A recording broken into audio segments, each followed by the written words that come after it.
Vascaíno do Cerrado.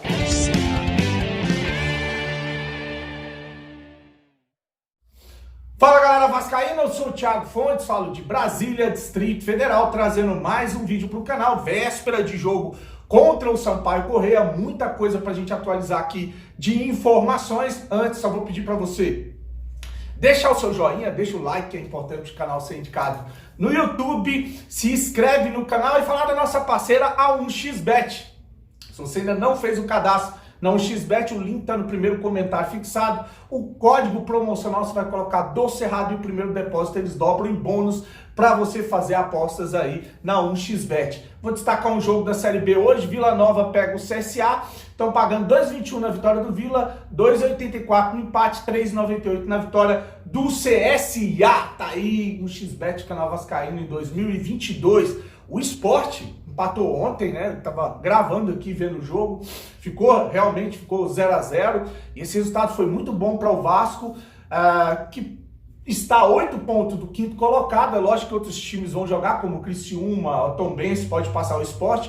Mas o Vasco está a 8 pontos do quinto colocado e ganhando do Sampaio Corrêa pode abrir 11 pontos do primeiro time fora do G4. Então um resultado importante na abertura dessa penúltima rodada do primeiro turno da Série B, esse empate aí do Sport ontem, né? Agora, eu vou começar esse vídeo trazendo uma treta, né? A gente tem trazido muita treta do Edmundo com o Romário, e o Souza tinha gravado, até lá no Charla Podcast, já tinha feito em outras ocasiões, uma live detonando o Edmundo, falando que a contratação do Edmundo, a volta dele para o Vasco, naquela ocasião que o Vasco caiu para a segunda divisão, foi ruim, né? Ele trouxe um clima ruim para o clube. Enfim, eu trouxe um vídeo aqui mostrando todas as críticas do Souza, falando que ele discutia com muita gente, que a gestão errou de ter trazido o cara. E aí, dessa vez, agora o Edmundo, lá no canal dele, Mundo Ed, resolveu responder às críticas do Souza, né? Ele falou que o Souza não tem futebol e nem expressão e é um covarde, que fala mal dele nos podcasts e depois vai lá no direct dele no Instagram pedir desculpa, dizendo que é cristão. Vou deixar o vídeo do Edmundo falando do Souza para você. Espetacular. Teve um bobão aí chamado Souza, que falou que eu atrapalhei, que eu fui mal. O Souza é até muito amigo do Alex. Né? Mas, na verdade, o Souza não tem nem futebol e nem expressão, mas quer aparecer em cima dos outros. O jogo com que ele se refere foi um 5-0 do Cruzeiro no Mineirão. E aí eu entrei no vestiário gritando e xingando todo mundo. Na minha opinião, uma postura de torcedor, uma postura de quem gosta do Vasco. Se ele aceitou passivamente essa derrota, para mim, ele não gosta do Vasco e quer só aparecer às custas do Vasco, assim como ele tentou aparecer em cima de mim. Mas, enfim, tá tudo mais uma vez, né? Cada um na sua. Só que eu acho que ele é covarde. Na minha opinião, o Souza é covarde, porque ele fala mal de mim nos podcasts, nas redes sociais, e no meu direct pede desculpa. Diz que é cristão e que se arrepende. Então, para mim, não serve. Só para contextualizar. Então tá aí, agora vamos virar a página e vamos falar de coisa boa sobre o Alex Teixeira, né? O Alex Teixeira começa a treinar no Vasco na segunda-feira, né? Ele treina na segunda-feira ele vai ser apresentado lá no Calabouço, vai ter uma entrevista coletiva de apresentação do Alex Teixeira. E na terça-feira, no jogo contra o Ituano, que foi mudado, alterado, era às 19h, o Vasco pediu a CBF para mudar para as 21h30, para poder fazer uma festa de apresentação do Souza. Vai ter aí esse primeiro contato do Souza com a torcida do Vasco na terça-feira.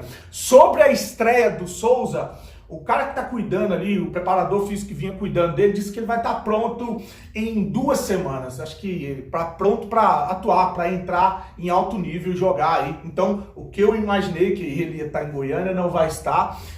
Vai demorar um pouco mais do que eu imaginei para ele estrear, segundo informações do seu preparador físico. E ele pode estrear no dia 31, no final desse mês, no dia 31/7, contra a Chapecoense, né? Então, já no segundo turno contra a Chapecoense, a gente pode ter aí a estreia do Alex Teixeira, beleza? Agora eu vou falar do jogo, né? Amanhã a gente encara o Sampaio Corrêa e um jogo muito importante, como eu falei, o Vasco cheio de desfalque, como montar, como escalar esse time sem causar muito prejuízo, ou tipo assim, sem mudar muito a estrutura. Porque o Vasco que eu quero, o Vasco que você quer, é uma coisa. Agora o Vasco que a gente tem é outra. E o que a gente tem, a estrutura que vem pontuando, vem sendo um time que vem trazendo resultados, a gente tem que mexer pouco para que esse time não sinta muito a falta ou a não presença, né, de jogadores como o garoto André Santos, como o Figueiredo, o Thiago Rodrigues. Então, assim, o menos que a gente puder mexer possível é melhor para essa partida. Então, eu vou escalar um time aqui dentro dessas condições e aí você avalia se é legal ou não, o que você mudaria nesse time. O Raul seria o goleiro no lugar do Thiago Rodrigues, Léo Matos, obviamente, na lateral direita, com Quinteiros e Anderson Conceição de zagueiro, o Edmar na lateral esquerda, isso para não mudar muito, né? Não sou muito a favor do Edmar, mas já que tem muita coisa que vai mudar, o mínimo possível, colocaria o Edmar para voltar para a lateral esquerda, Yuri Lara, primeiro volante, Juninho no lugar do André Santos, Nenê no meio de campo, não muda nada, é o titular, não sei se ele vai aguentar correr os dois tempos, com certeza não. Aí vamos ver quem é que entra no segundo tempo, tendo em vista que a gente não tem mais Isaac, Bruno Nazário, o Vitinho, todo mundo vazou. Não sei quem é que vai ter de opção para esse segundo tempo, só volante, só vai ter volante para entrar. E aí no ataque, aquela trinca, eu colocaria o Gabriel Peck na direita, entraria com o Riquelme na esquerda, fazendo essa duplinha com o Edmar e Riquelme, né? Edmar lateral e o Riquelme avançado, e o Raniel no ataque. Então esse seria o meu time para encarar o Sampaio Corrêa amanhã. Qual time você escalaria para encarar o Sampaio? Você é contra essa escalação? Fala aí o que você acha desse time aí, tá bom? Para finalizar esse vídeo, eu vou trazer aqui um trecho do vídeo do meu amigo Sérgio Maca, lá do canal Maca Vasco. Você ainda não se inscreveu, é um advogado que fala muito sobre o Vasco aí, tem lives, vídeos muito interessantes. Maca Vasco, tá? Vou deixar o link aqui na descrição para você se inscrever e dar uma moral para o Maca. E o Maca vai falar o que ele acha a respeito dessa liminar que foi concedida ontem por um juiz, parando o processo da SAF no Vasco, até que o Vasco apresente o contrato da 777 aos sócios, né? E isso mexeu com muita gente aí, né? Eu acho engraçado, acho interessante, porque é o seguinte, é nessa hora que você tá vendo os vascaínos, porque tem muita gente que fala que a gente não é vascaíno porque a gente é contra a SAF, mas você vê vascaínos aí que são contra a transparência com relação ao contrato. Ah, mas tem cláusulas de confidencialidade, faz um acordo, coloca a tarja preta nos lugares onde não pode ser mostrado e mostra o contrato. Ah, mas o torcedor comum não tem como avaliar esse contrato. Eu mesmo não vou querer ver. Eu não quero ver esse contrato por dois motivos. Primeiro, que eu não tenho tempo para ler quase 1000 páginas de um contrato. Segundo, que eu não tenho um entendimento suficiente para avaliar o que tem escrito dentro desse contrato. E para mim, eu acho que 90% do torcedor é assim, não vai ter condições de avaliar esse contrato. Mas libera para os conselheiros que estavam fazendo aí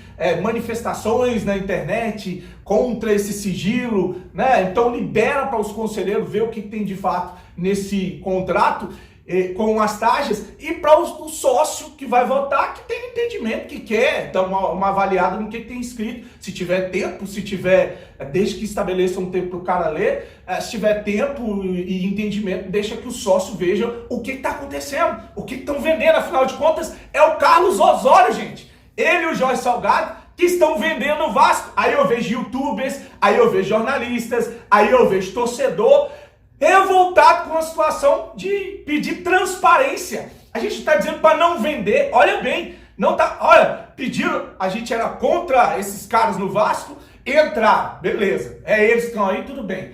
Mentiram pra caralho, a gente era contra a SAF, fizeram aí uma votação e abriram a possibilidade do Vasco virar uma SAF, beleza, tudo bem, a gente segue o jogo, né? Aí, agora vamos vender para os americanos, a gente é contra, mas já passou, já tá parecendo que o negócio vai acontecer, beleza, tudo bem. Ainda querem que passe isso sem a gente ver o que está escrito no contrato, sem saber de fato o que está acontecendo, o que o seu Carlos Osório colocou ali junto com o Duque Estrada, Jorge Salgado, pessoas que têm dinheiro para receber do Vasco, comissão que vai sair milionária dessa venda do clube de uma maneira assodada. Qual o problema? Por quê? Aí pegaram e começaram a divulgar o Instagram do deputado para as pessoas irem lá, o cara que é da LERJ, que pediu para abrir o contrato, para ir lá ameaçar o cara, inclusive de morte, xingar, ofender. Eu vi gente fazendo isso, influência, dando a página do deputado. Olha a inversão, o Porsche mijando no cachorro, além de ser contra, e gente falando assim, deputado vagabundo, não tem o que fazer, vai caçar o que fazer, vai se meter no Vasco, no futebol. Engraçado, né, cara? A hipocrisia do caralho. Quando a política se meteu para o Vasco jogar no Maracanã, isso aí é legal. Aí a política, a influência da política, ela é legal. Agora, quando ela não me beneficia, quando ela não é ao meu favor, né? Aí não é democracia. Aí o vagabundo tem que caçar alguma coisa para ele fazer. Quer dizer, o seu direito ele vale, o direito dos outros vai pra puta que pariu, vai pro lixo, né? Acho engraçado essa hipocrisia de pessoas que ficavam falando que a galera lá do Eurico Miranda, que eram os monstros do pântano, que eram os censuradores, que eram as pessoas que acabavam com o Vasco da Gama. Agora você vê esse tipo de atitude aí, covarde, de mandar pessoas ir lá ameaçar o deputado e falar que deputado é vagabundo, que a política só presta quando ela me serve, quando não me serve ela não presta. Enfim, mostra o contrato e acaba com essa novela, mostra o que vocês estão fazendo, o que tem dentro desse contrato, se tem surpresa, porque lá na frente, esses covardes aí, que estão defendendo essa porra, vão se esconder e foda-se, acabou, se der merda pro Vasco, problema. Olha o Botafogo aí, olha o grande Botafogo aí, que daqui humilhado na Copa do Brasil para o América, pode voltar para uma segunda divisão, né? Vamos aguardar para ver o que vai acontecer. Vou deixar aí para finalizar as considerações do advogado Maca, que fala que certamente essa liminar deve cair, né? A gente sabe até por qual motivo na justiça ela deve cair. O Maca explica tecnicamente, que ela acha que é um argumento fraco, mas serve pelo menos para mostrar quem é quem nessa história aí de democracia, de democratizar o Vasco, de pessoas do bem contra pessoas do mal. Fica bem claro aí as intenções dessas pessoas, tá bom? Grande abraço e com Deus e saudações vascaínas. No meu ponto de vista, acho esse fundamento muito fraco, apenas na equiparação, basicamente, de consumidor e torcedor e na falta de transparência baseada numa notificação a qual lhe foi negada. Poderia aqui ter sido ventilado outras legislações, tais como Lei Pelé, que pede sempre transparência, o próprio Estatuto do Consumidor e outros princípios, até constitucionais, que sempre prevê a transparência das associações esportivas. Então, acho que esse fundamento desta liminar é frágil e, neste ponto, imagino eu que será facilmente revertido pelos advogados do Jorge Salgado no Tribunal de Justiça, onde esse agravo de instrumento, como eu falei anteriormente, que é o recurso cabível, será julgado por uma Câmara de 3 desembargadores analisando esse pedido. Então, imagino eu que será facilmente aí revertida neste ponto, principalmente até que está abrangente demais. Esses demais interessados, você quebra todo e qualquer sigilo que esses contratos ali pedem, abrangendo até fora outras pessoas que sequer são vascaínas.